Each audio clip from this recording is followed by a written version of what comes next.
All right, folks, Samori Benjamin here in Philadelphia before a huge Game 6 between the Knicks and Philadelphia 76ers. And right now, I'm joined by a legend. Very happy and honored to be with New York's own, Brooklyn's own, Will Be Free, a Philadelphia 76er, all right, and a New Yorker. So great to talk to you, my man. I've seen so much of you, so many highlight films and documentaries and all that. I was just watching the Bill Walton documentary last summer, and you were great in that, you know? Thank you. Yeah. So you're from Brooklyn and Brownsville. Brownsville, definitely. So what was it like for you just coming up in Brownsville and learning the game of basketball? Well, at my time when I came up with some very fine players. Guys like James Fly Williams, Phil the Thrill Sellers, O'Neal Durant. All these guys were guys that were in my era when I came up.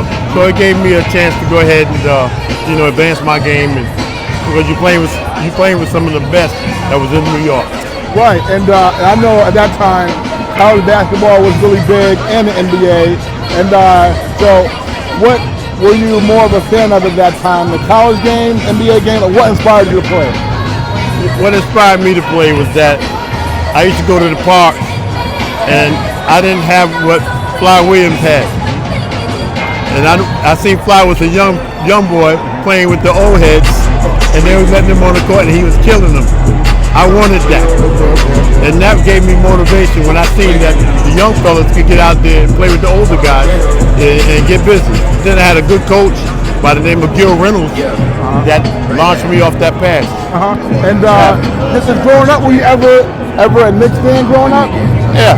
Well, Frazier was my man. You know what I mean? Hey, when they won the championship and everything, I was back there. Yeah. You know what I mean? I didn't want to be like Clyde, but I liked the way he carried himself.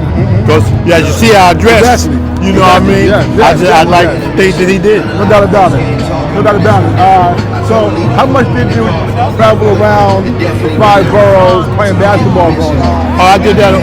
We did that because you got to make yourself once you go to all the boroughs. You can't just stay in Brownsville and play. You got to go to Queens, Bronx, Manhattan. You had to go all over. Harlem, Rucker Park. You had to do it to make yourself who you gonna be.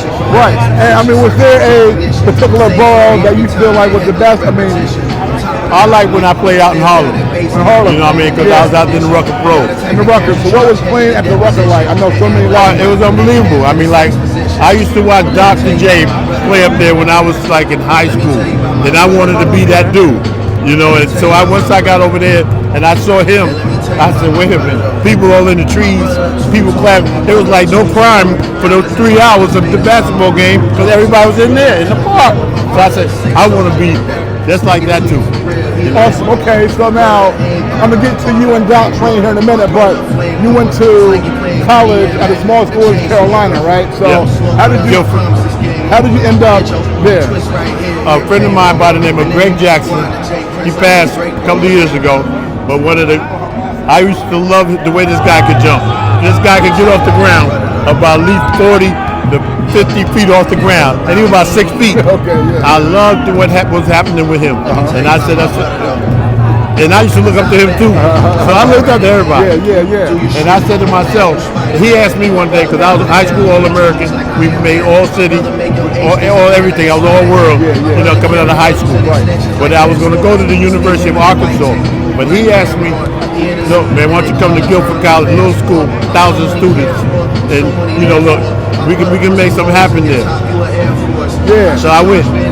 That's amazing, and I remember watching the GOAT, and he went to a school down south too, after playing in the Rucker and all that. Yeah, that's amazing.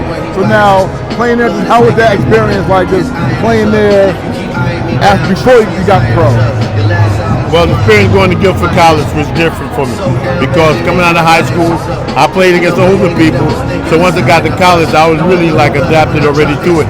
So when I first came there, they had a guy starting over me, and I didn't like that as a freshman. So I was like, wait a minute, I can play. So it was one of those things we had to go and learn yourself. But I got into the flow. Greg Jackson, the guy who got me down there, he said, "Don't worry about it, bro. You're gonna get your time." You know, so I waited, but I kept playing, but I adapted to it. And that first year, my freshman year, we won the national championship there, and I was most valuable player. Amazing. So now I know 75 drafted by Philadelphia. So what was it like to be drafted into the NBA at that time, 75? Well, coming from the projects, I didn't really have anything. So I said to myself, look, this is what I got to do. You know, I have to go ahead and make this happen. So when they drafted me to Philadelphia, you know, it was close to home because New York was right down the block. So it was a great thing for me. And when I got here, I said I'm going to stay. Okay. God is good. Awesome. Now your second year, you all get Doc. What was it like to be able to play with Doc and be teammates with him? And I know you all had lots of winning that first year he was here. Well, playing with Doc was like a dream come true. Like I said, he was my hero. And I remember driving Doc back and forth down the turnpike because he was just got ABA just merged. And I said, all right, Doc. Doc said, "World, can you take me back?" Because I'm tired and stuff. I said, "Doc, I'll drive him." He didn't realize I was like a girl. Like, I drove him back and forth every practice for about a year. Nice. Okay, now I know you played at San Diego too, and you ended up playing with Bill Walton, who you played in the '77 finals. What was it like playing in San Diego and playing with Bill Walton? I tell you, if Bill Walton wasn't hurt, that San Diego team would have still been in existence at that time. Right. Because the fact that for the games that I played with Bill Walton, he not only made me better, you know what I mean, he made our whole team better. And I saw what he had when he was in Portland, and how he became a guy who make everybody happy. Everybody eats when you play with Bill. Right, got you. And he's one of the greatest centers I've ever played with. I hear you. Yeah. Three more for you. Now, who is the most talented player that you played against and played with? James Fly Williams. Okay, nice. Awesome. And what New York City growing up, and Lou Alcindor was a few years ahead of you. What was it like just at that time seeing him and seeing what he was doing, and yourself being a young baller? Well, when I got the first chance to play against Kareem, Lou Alcindor, you call him, but it was Kareem. And I got a chance to play against Kareem. It was like, just why I was starstruck when I first seen him, because I knew all the great things he's done on the basketball court. And I said to myself, I want these guys to respect me, you know what I mean? So I want them to know my name. I'm coming from Little Guilford College, 1,000 students. These guys come from UCLA and all that. But I said, all that's good, but once I step on that court between them lines, I don't know where you came from.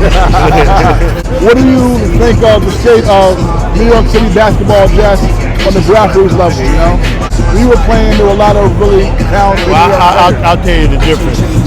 When I go to the parks and I check out the parks all around, I notice there's less kids in the parks, and that's saddening for me. And I remember when the park, you used to have to wait for Knicks from day to night. Now it's like it's not that way anymore. You might see some places that are, but you just don't see it anymore, and that disappoints me, because it's an art that really is missed when you're not out there and playing and getting yourself better on the basketball courts. Last two for you. I see you here a lot at the games. I know you love here. How often do you get a chance to go back to New York? I go back every summer. Every summer. Nice. And so, do you live here in Philadelphia? Yeah, in New Jersey. Okay, last one for you. Just, I know the last game, this has been a really good series. And just, what do you think about, your New Yorkers that came here and really supported the Knicks? And just, what's your thoughts on this great series, the best series so far in the first round of the NBA playoffs?